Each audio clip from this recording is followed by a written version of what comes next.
Indeed, it's wonderful to be here in Halsia, a truly exceptional place, and even more stunning with the cold and wintry atmosphere that we're experiencing right now.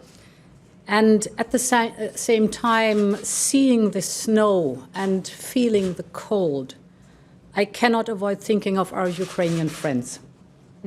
The Ukrainian people, because of Putin's barbaric terroristic attack on the country's civil infrastructure, must face this oncoming winter with no electricity and in many places no running water. Because of him, babies, their parents and grandparents are freezing in the dark. And I strongly condemn these barbaric attacks. They are war crimes. But I also know that our Ukrainian friends will overcome this tragedy because they are strong and their cause is just. And we, the European Union, stand here by them in these very difficult times as long as it takes. We are working hard to hit Russia where it hurts, to blunt even further its capacity to wage war on Ukraine. And I can announce today that we are working full speed on a 9th sanctions package. And I'm confident that we will very soon approve a global price cap on Russian oil with the G7 and other major partners. We will not rest until Ukraine has prevailed over Putin and his unlawful and barbaric war. Now let me come back to what brings us here today, and indeed Halsia, a wooden heaven by the lake, and the view is stunning.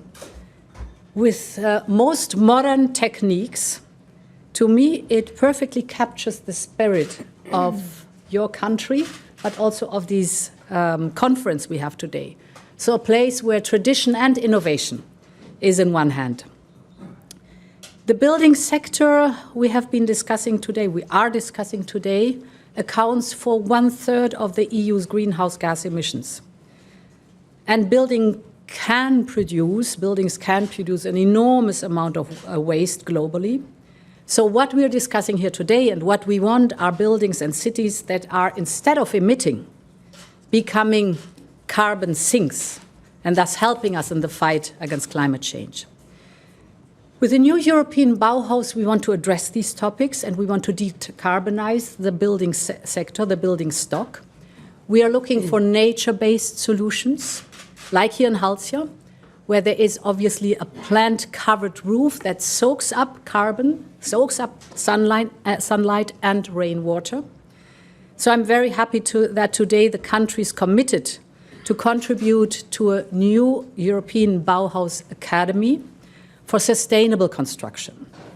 This academy, the new European Bauhaus Academy, will focus mainly on research and innovation and on skilling, the necessary skills that we need for the green transition, mainly in the construction sector.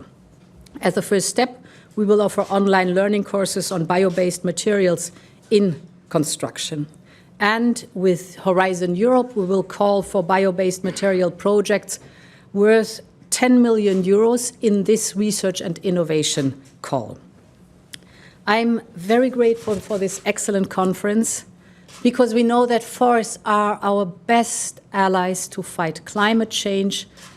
We have to protect them, but we also have to work with them.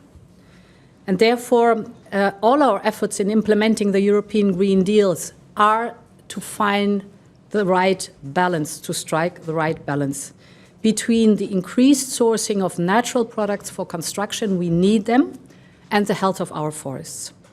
Forests are essential, as I said, in the fight against climate change and biodiversity loss. At the same time, our forests have a huge economic value. And I'm very much looking forward to my visit this afternoon to one of the biggest Finnish-Swedish forest companies. This will be fascinating to see because they are an excellent example for the growing awareness in the business sector that nature restoration is not only about sustainability, it is also a business strategy to maintain the sources of their business. So our common aim should be exactly this, to find multiple wins for biodiversity, for our climate and for our economy. I know that for some member states this is already a reality, but others in the European Union will have to go a way to go.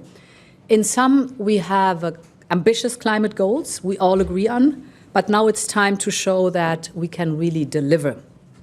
I want to make very clear that we are a strong supporter of the principle of subsidiarity. So I want to make very clear it's the member states, it is the local communities who are in the driving seats for their plans, how to approach the topics to protect the forests and to have economic activities in the forests. When it comes to the implementation of all this, it's your plans, you own them, and you are in the driving seat. We only support you as much as we can.